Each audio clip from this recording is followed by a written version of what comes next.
Hey doers, my name is Pat VC and I welcome you to our personal development coaching channel. And today I'm going to recondition your beliefs about how to save money from salary and where to allocate it. That being said, today's topic is part of a stage called Control Personal Finances.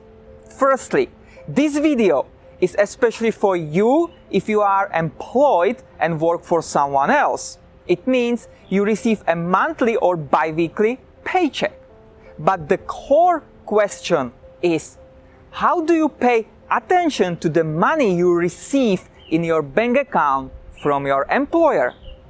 Do you have control over it? Or you plainly leave it, withdraw it from time to time and you don't pay attention to it?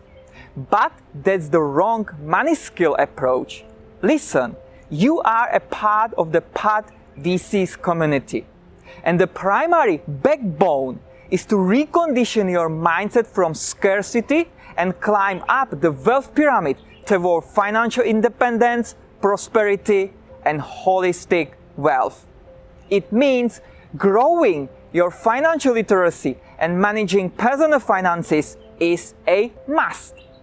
With this purpose in mind, let's talk about 7 essential tips on how to save money from salary and where to allocate it wisely. Tip number 7, pension fund.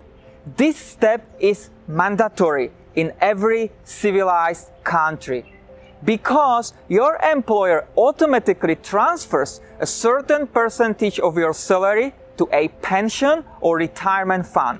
For example, I work and live in Hong Kong. So here an employer allocates 5% of your relevant income, as you can see in the table. It simply means if your monthly income is between 7,100 and 30,000 Hong Kong dollars, the employer's mandatory contribution is your relevant income times 5%. Also, your employee's mandatory contribution is your relevant income times 5%. And anything above 30,000 Hong Kong dollars is a fixed amount of 1,500 for you and your employer. In short, you can't touch this money until the time is right. One advantage is that it's tax deductible. Besides, you can increase your contribution to the pension fund. However, there are much better ways where to allocate your money. Tip number 6, current or checking account. I assume your employer transfers your salary to your bank account. Or some employees prefer to be paid by cryptocurrency, such as Bitcoin. Either way, in most cases, you get paid to your bank account. It means you have a checking account with a local or virtual bank, which is a famous trend right now. So this money should stay in your checking account just for a while. The reason is it doesn't grow. There isn't any interest, and your money is suffering and dying. In the best case scenario, you want to redistribute this money automatically to another location, which we will talk about later. So what's the point here?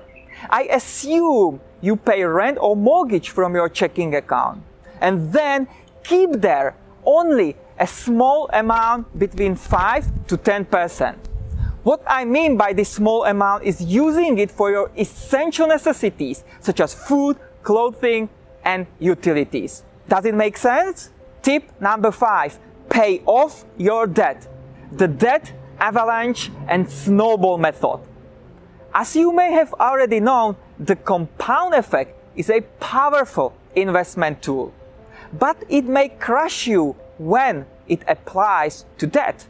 In short, if you don't pay attention to your debt repayment discipline and do not strictly follow this financial routine, you can get into really serious financial trouble.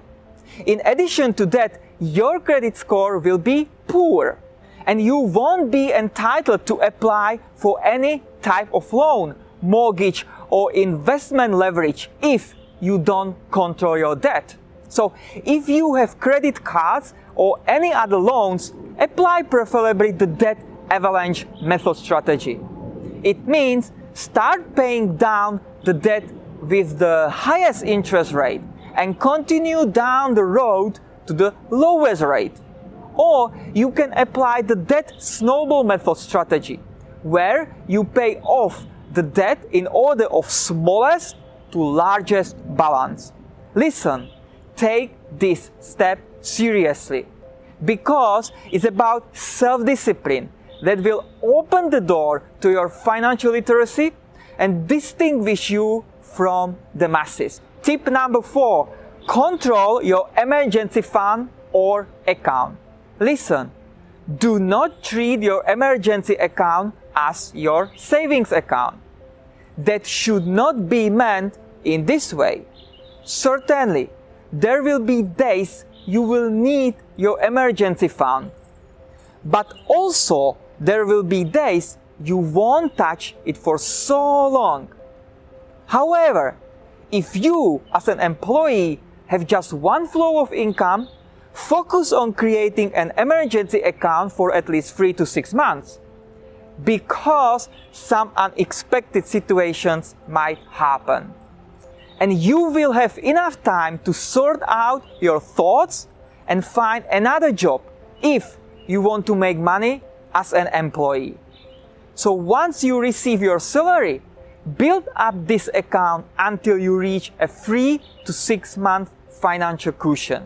Remember, this money is liquid quickly, so control to have your emergency account all the time. Tip number 3, allocate money in yourself and your side hustles. If you don't want to stay average and want to climb up the wealth pyramid toward financial independence, prosperity, and wealth, you need to think all the time about how to increase your income. But you don't need to immediately become an entrepreneur. Firstly, this step is not about savings. It's about heavily investing in yourself by purchasing digital courses, attending seminars, joining mastermind groups, and free or paid mentorship.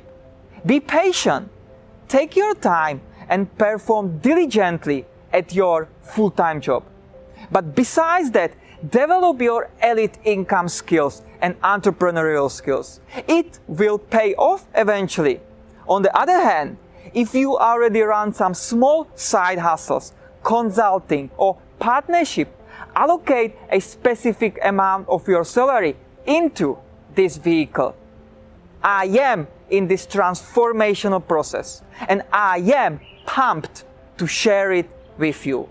Also, a quick tip is to explore what intrapreneurship is, because you can boost your personal development within the organization where you work.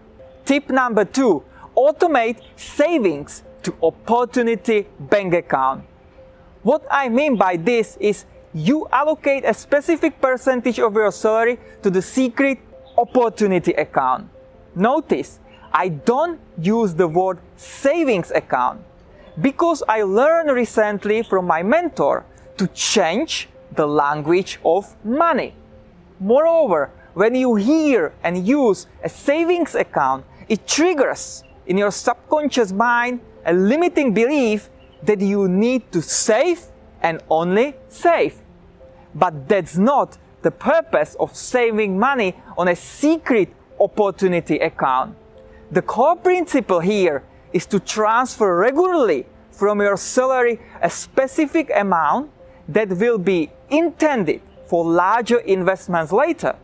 And you have to be poised to pull the trigger to buy paper assets or real estate where there is blood in the streets.